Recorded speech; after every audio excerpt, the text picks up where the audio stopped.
Hello friends, welcome back to my YouTube channel. तो आज हम ट्रीटमेंट करना सीखेंगे आईएफआर का, investment fluctuation reserve. Investment fluctuation reserve का ट्रीटमेंट होता कैसे है, उससे पहले देखें इन्वेस्टमेंट फ्लक्चुएशन रिजर्व होता क्या है। हमारी एक इन्वेस्टमेंट होता है, हमने किसी चीज़ पे इन्वेस्टमेंट किया है, उसकी कॉस्ट कितनी है 2 लाख की। उसके बाद में 5 केसेस दे रखे होते हैं, first case, second case, third case, fourth case and fifth case. ये 5 केस होते हैं।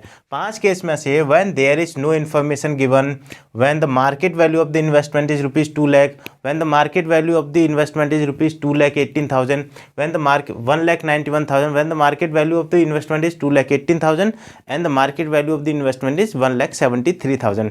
इस तरीके का आपको क्या दे रखा है, ये क्वेश्चन दे रखा होगा। फिर आप देखेंगे यहाँ पर लायबिलिटी साइड में आपको इन्वेस्टमेंट फ्लक्चुएशन रिजर्व भी दे रखा है, जो कि है आपका कितने का, 18,000 का। अब इसका मतलब क्या होता है, इसका मतलब होता है कि इनमें से अगर कोई भी केस हुआ है, ठीक, गौर से सुनना, इनमें से अगर कोई भी केस हुआ है तो उसका इम्पैक्ट इस पे पड़ेगा। कैसे पड़ेगा, हमारी अगर कोई इन्फॉर्मेशन नहीं दे रखी है, ये जो होते हैं ना पार्टनर्स मिलकर के बनाते हैं। जैसे आपके क्वेश्चन पढ़ते हैं, अब A B and C sharing profit and losses in the ratio of 4:3:2। A B and C 3 partners हैं जो क्या कर रहे हैं, एक प्रॉफिट हो या लॉस हो, शेयर को कैसे करेंगे, बांटेंगे। किसमें, 4:3:2 में बांटते हैं। फिर दे रखा है, उन्होंने डिसाइड किया है कि अब जो फ्यूचर में जो भी प्रॉफिट होगा वो कितने में होगा, 2:3:4 में होगा। कब से लागू होना, 1 अप्रैल से, विद इफेक्ट फ्रॉम 1 अप्रैल 2021। ठीक है। अब एसेट्स और लाइबिलिटीज और एसेट साइड हमें दे रखी है। इन्वेस्टमेंट फ्लक्चुएशन रिजर्व हमारे कितना दे रखा है, ये जो है, ये पार्टनर ए प्लस बी प्लस सी, ये जो 3 पार्टनर्स होते हैं ना, ए बी सी, ये मिलकर के इन्होंने क्या करा है, एक रिजर्व बनाया कि अगर इन्वेस्टमेंट हमारा कम होता है या लॉस हो जाता है तो हम लॉस इसमें से क्या करेंगे, फुलफिल करेंगे। ठीक, इतनी बात समझ में आ गई क्वेश्चन का मतलब क्या है। अब फर्स्ट केस कह रहा है, इसमें कोई भी लॉस, कोई इन्फॉर्मेशन नहीं दे रखी है, ना तो लॉस की ना प्रॉफिट की। तो इन्वेस्टमेंट का क्या होगा, देखो पार्टनर्स क्या करेंगे, इन्वेस्टमेंट को डेबिट कर देंगे और जो इन्वेस्टमेंट हुआ इसको अपने अकाउंट में क्या कर लेंगे, क्रेडिट कर लेंगे। ये लोग क्या करेंगे, अपने अकाउंट में, A's capital account, B's capital account, C's capital account has been credited, ये अपने अकाउंट में क्या कर लेंगे, बांट लेंगे। लेकिन किस रेशियो में से डिस्ट्रीब्यूट करेंगे, बेटा ये लोग डिस्ट्रीब्यूट करेंगे किस रेशियो, 4:3:2, हमेशा ओल्ड रेशियो में होता है। ठीक है। इसके बाद में केस 2 दे रखा है, when market value of investment is ₹2 lakh. अब इन्वेस्टमेंट की कॉस्ट प्राइस भी इतनी थी, मार्केट प्राइस भी इतनी है, ना तो प्रॉफिट हुआ ना लॉस हुआ। तो इसका ट्रीटमेंट भी सेम होगा जैसे हमने फर्स्ट का किया है। फर्स्ट का जैसे किया है ऐसे ही क्या होगा, इसका सेकंड वाले का भी सेम होगा, ये आप कर लेना। Case 3, when market value of investment is ₹1,91,000। अब देखो यहाँ पर ट्विस्ट है, इन्वेस्टमेंट हमने 18,000 का पहले से ही बना के रखा था, उसमें से इन्वेस्टमेंट हमारा कितने का, 9,000 का यूज्ड हो गया। कैसे हो गया, 2 लाख की वैल्यू थी, अब 1,91,000 की रह गई है, तो हमें लॉस हो गया ना। 2 लाख में से 1,91,000 माइनस करें अगर 2 लाख में से, तो 9,000 का लॉस हो गया, हमारी वैल्यू इन्वेस्टमेंट की घट गई। अब जब घट गई है तो उसे किस में से क्या करेंगे, इसमें से फुलफिल करेंगे। 18,000 पहले से रिजर्व बना के रखा है कि 18,000 तक का अगर हमें लॉस होता है तो हम किससे फुलफिल करेंगे, इस रिजर्व से करेंगे। तो देखो 9,000 का यहाँ पर यूज हो गया, तो बस 18 - 9 मीन्स इन्वेस्टमेंट हमने क्या कर लिया, यूज़ कर लिया। कितने का, 9,000 का यूज़ कर लिया। अब कितना बचा, 9,000 बचा। 18 में से 9 गए तो 9 बचे। 9 को क्या करेंगे, आपस में ओल्ड रेशियो में डिस्ट्रीब्यूट कर लेंगे। तो आई होप आपको थर्ड केस तक बिल्कुल आपको क्लियर अभी तक हो रहा होगा। तो अब करते हैं next case, case 4, when market value of investment is ₹2,18,000। Reserve हमने बना के रखा है, मार्केट वैल्यू भी हमारी बढ़ गई, अब तो हमें डबल डबल हो गया भाई, ये भी डिस्ट्रीब्यूट होगा, ये जो प्रॉफिट हुआ है प्रॉफिट भी डिस्ट्रीब्यूट होगा। इसे तो ये लोग डायरेक्ट डिस्ट्रीब्यूट कर लेंगे क्योंकि लायबिलिटी साइड में दे रखा है, तो इसे ओल्ड रेशियो में डिस्ट्रीब्यूट कर लिया।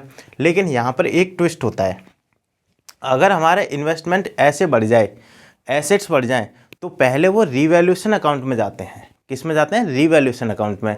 रीवैल्यूएशन अकाउंट में जाने के बाद में उनका डिस्ट्रीब्यूशन होता है पार्टनर्स कैपिटल अकाउंट में। अब यहाँ पर जो ये रीवैल्यूएशन अकाउंट में जाएंगे तो ये जाएंगे क्रेडिट साइड में। ठीक है, ये कहाँ पर जाएंगे, क्रेडिट साइड में, ये हमारे बढ़ गई। ठीक, अब हमारे क्रेडिट साइड में आ गया, देखो investment account debit to revaluation account. Credit side में 18,000 का आ गया। पहले वाले में तो हमने बांट लिया, 18,000 का इन्वेस्टमेंट का तो बांट लिया। अब हम बात कर रहे हैं इसकी जो यहाँ पे 18,000 रुपये बढ़ गए हैं। इसके बाद में ये हमने बांट लिए। उसके बाद में देखो इन्वेस्टमेंट अकाउंट डेबिट, इन्वेस्टमेंट का हमने डेबिट कर दिया, कितने से 18,000 से हमारा इन्वेस्टमेंट इंक्रीज हुआ है। किस नाम से? रिवैल्यूएशन अकाउंट में पहुँच गया। ठीक है, इसके बाद में रिवैल्यूएशन अकाउंट को अब क्या करेंगे, अब पार्टनर्स अकाउंट क्या करेंगे, पार्टनर्स कैपिटल अकाउंट से बांट लेंगे। रिवैल्यूएशन अकाउंट फिर से डेबिट होगा। इसके बाद में पार्टनर्स के अकाउंट क्या हो जाएंगे, क्रेडिट हो जाएंगे। मतलब इतनी इतनी वैल्यू इनके अकाउंट में बढ़ा दी जाएगी कि 8,000 ए को मिल जाएगा, 6,000 बी को, 4,000 सी को मिल जाएगा। आई होप इतना क्लियर हुआ होगा। 4.4 तक, केस 4 तक आपको क्लियर अभी तक होता चला आ रहा होगा। अगर आपको कोई और भी टॉपिक इसी तरह के सीखना हो तो आप मेरे को कमेंट करके बोल सकते हैं।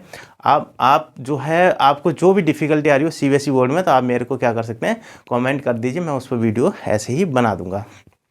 Case 5, when market value of investment is ₹1,73,000। अब 1,73,000 रह गई, कितने की थी, 2 लाख की।